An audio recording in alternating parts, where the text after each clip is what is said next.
नमस्कार, जय हिंद, वंदे मातरम दोस्तों। मैं नवदीप सिंह तक्षशिला बुंदेलखंड में आपका एक बार फिर से स्वागत करता हूं। तो जैसा कि आप देख रहे हैं, मध्य प्रदेश भर्ती परीक्षा संबंधी बड़ी अपडेट आ रही है आप सभी के लिए। तो जो भी आपकी सभी भर्ती परीक्षाएं होंगी अब मध्य प्रदेश में, उनमें जो पुरानी नॉर्मलाइजेशन प्रक्रिया यूज़ की जाती थी, उसको अब निरस्त कर दिया गया है। उसकी जगह पर अब नई प्रक्रिया यूज़ की जाएगी। किन किन एग्ज़ाम में किया जाएगा ये सब और क्या कैसे होगा पूरा प्रोसेस, इस वीडियो में डिटेल में डिस्कस करेंगे। ईएसबी ने लागू की नई नॉर्मलाइजेशन प्रक्रिया। तो आपके लिए नोटिस जारी भी कर दिया गया है। कल मैंने पोस्ट भी किया था, तो जिसने भी देख लिया हो उसमें कुछ चीज़ें समझ में नहीं आई होंगी। इस वीडियो में हम वो डिटेल में डिस्कस करेंगे। तो इस वीडियो को ज़्यादा से ज़्यादा लोगों तक शेयर ज़रूर कर दें लाइक करके, और जिसने भी चैनल सब्सक्राइब ना किया हो वो सब्सक्राइब करके बेल आइकन को ज़रूर प्रेस कर लें। तो चलिए देखते हैं क्या पूरी जानकारी है। जैसा कि आप इसमें देख पा रहे होंगे, Madhya Pradesh employ selection board Bhopal की परीक्षा नियंत्रक ने दिनांक 13 जनवरी 2025 को एक आदेश जारी किया है। यह आदेश बैक डेट 1 जनवरी 2025 से लागू घोषित किया गया है। ये कल 13 जनवरी को जारी किया गया था। मैंने कल ये पोस्ट कर दिया था, और ये बैक डेट में जारी किया गया है कि ये 1 जनवरी 2025 से लागू किया जाएगा। तो जो भी एग्ज़ाम 1 जनवरी 2025 से पहले हो चुके हैं उन पर ये लागू नहीं होगा। जो भी अब इसके बाद वाले एग्ज़ाम होंगे जिनके रिज़ल्ट नहीं आए हैं वो उन पर ये एग्ज़ाम जो आपका पूरा है वो लागू होगा। आगे इसमें बताया गया है, अब इस आदेश में बताया गया है कि एक से अधिक वाली सभी परीक्षाओं में नॉर्मलाइजेशन पद्धति को समाप्त किया जाता है। इसी आदेश में नए फॉर्मूले की घोषणा भी की गई। तो जिस भी एग्ज़ाम में एक से ज़्यादा शिफ्ट होती हैं या एक से ज़्यादा प्रोसेस होते हैं, मतलब प्री होता है, मेंस होता है, उनमें जो पहले वाली नॉर्मलाइजेशन प्रक्रिया थी उसको रद्द कर दिया गया है। उसकी जगह पर अब नई प्रोसेस अपनाया जाएगा।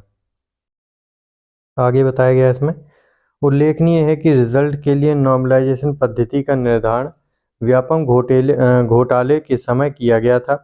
अब तक इसका बड़ा विरोध हुआ है।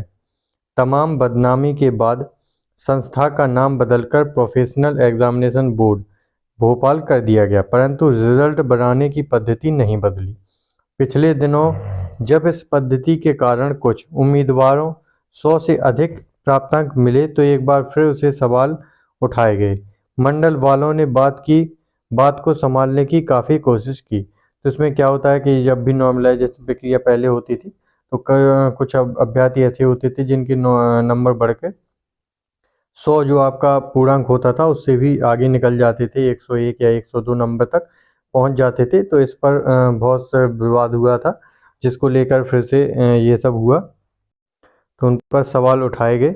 मंडल वालों ने बात को संभालने की काफ़ी कोशिश की, परंतु वह लोगों को इस बात पर संतुष्ट नहीं कर पाए कि कोई भी फॉर्मूला किसी भी परीक्षा में किसी उम्मीदवार को 100 से अधिक नंबर कैसे दे सकता है, जबकि पूर्णांक 100 है।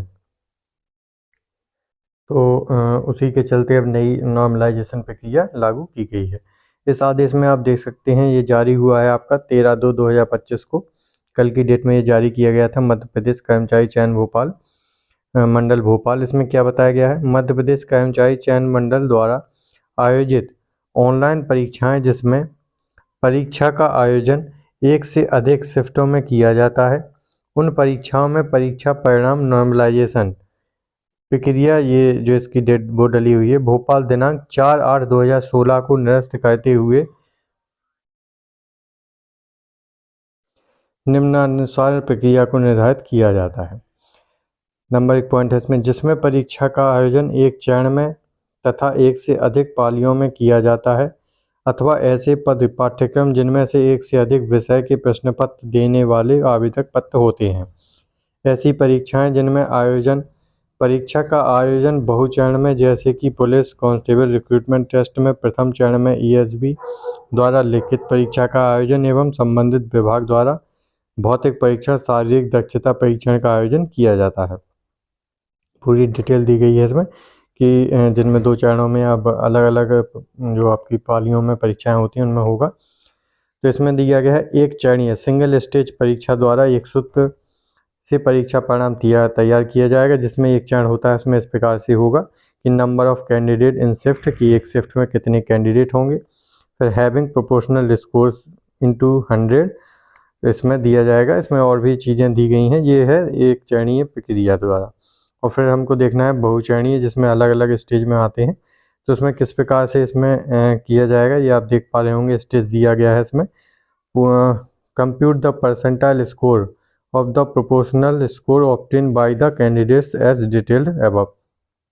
तो इसमें परसेंटाइल स्कोर निकाला जाएगा। इसमें क्या किया जाएगा, परसेंटाइल स्कोर मतलब जो आपकी जैसे शिफ्ट में 1 तारीख को आपकी शिफ्ट है, जैसे आपकी वर्ग 2 की है, मान लीजिए 20 तारीख को एक शिफ्ट हुई है पहली शिफ्ट में किसी अभ्यर्थी के 95 नंबर आए हैं, तो इन 95 नंबर को आपका 100% मान लिया जाएगा।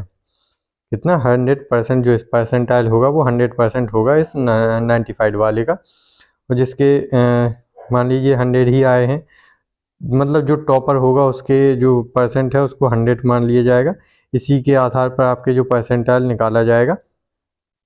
और अगर 2 अभ्यर्थियों के सेम नंबर होते हैं तो उनकी परसेंटाइल 100 ही होगी।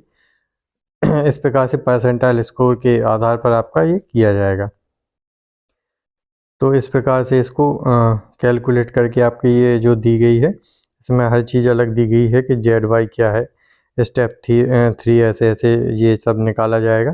पूरा जो 4 स्टेप में आपका ये पूरा बताया गया है। Compute the final score obtain by the each candidate by adding the T score 1 which score obtain by the physical personal test. ये तो फिजिकल वगैरह होता है, किसी में फिजिकल नहीं होता है जैसे वर्ग 2 वगैरह में, तो उसमें परसेंटाइल स्कोर भी निकाला जाएगा। और अभी तक क्या होता था, दशमलव के 2 अंक तक आपके जो नंबर हैं वो देखे जाते थे, जिसके भी जैसे किसी अभ्यर्थी के 85.23 हैं तो 2 अंक तक ही दशमलव के देखा जाता था। किसी के अगर 85.23 सेम है तो ये इससे आगे नहीं देखा जाता था, और इससे आगे बढ़ जाते थे कि जिसका कैपिटल जो नाम के उस पर या फिर डेट ऑफ बर्थ पर चले जाते थे। अब ऐसा नहीं किया जाएगा। आप यहाँ पे देख सकते हैं कि जो 6 डिजिट तक है वो स्कोर निकाला जाएगा। अब कितने में, 6 तक। जो यहाँ पे देख सकते हैं आप, the proportional score percentile score Z value T value will be compute by rounding off to 6 place of decimal for single stage and multiple examination. तो दशमलव के 6 अंक तक जो आपके नंबर हैं वो निकाले जाएंगे अब। तो इससे जो और दिक्कत होती थी वो नहीं होगी अब, क्योंकि 2 अंक तक पहले निकाला जाता था। अगर ये भी सेम होते थे किसी के तो फिर आपकी डेट ऑफ बर्थ में पहुंच जाते थे। और अगर डेट ऑफ बर्थ भी सेम होती थी तो फिर आपकी जो नाम है ABCD टाइप में आपको वो दे दिया जाता था, कि जिसका पहले अल्फ़ाबेट आता था उसको पहले ले लिया जाता था। तो अब ऐसा नहीं होगा। अब दशमलव के 6 अंक तक आपका स्कोर निकाला जाएगा, तो इससे बिल्कुल क्लियर ही सब हो जाएगा। तो ये आपके लिए पूरी जानकारी थी। तो ये वैसे तो मैंने कल ही अपलोड कर दिया था, लेकिन समझ में नहीं आया होगा कल, तो इसमें मैंने पूरा डिटेल बता दिया गया है कि एक चरण में कैसे होगा। अगर अलग अलग चरण होते हैं, जैसे प्री होता है किसी का, वर्ग जैसे 2 है, तो आपका जो वर्ग 2 का अब वर्ग 2 का चयन परीक्षा जो होनी है आपकी, इसमें जो नॉर्मलाइजेशन मार्क्स नॉर्मलाइजेशन किया जाएगा वो इसी तरीके से किया जाएगा कि अगर किसी विषय की शिफ्ट एक से ज़्यादा शिफ्ट होती हैं तो उसमें नॉर्मलाइजेशन आपका किया जाएगा। और अगर एक ही शिफ्ट होती है तो उसमें नॉर्मलाइजेशन नहीं किया जाएगा, क्योंकि सभी अभ्यर्थियों को सेम ही पेपर में देखने को मिलेगा। उसमें कोई भी सवाल जो है क्वेश्चन उसमें बदला नहीं होगा। एक से ज़्यादा शिफ्ट में आपके चाहे 2 शिफ्ट ही क्यों ना हो सुबह शाम वाली, तो उसमें भी नॉर्मलाइजेशन प्रक्रिया अपनाई जाएगी। तो ये पूरी जानकारी थी, और जो भी नई जानकारी आती है मैं आप तक अपने इसी चैनल के माध्यम से प्रोवाइड करवाता रहता हूँ। तो वीडियो को ज़्यादा से ज़्यादा लोगों तक लाइक करके शेयर ज़रूर कर दें। मिलते हैं अगली वीडियो में। जय हिंद दोस्तों।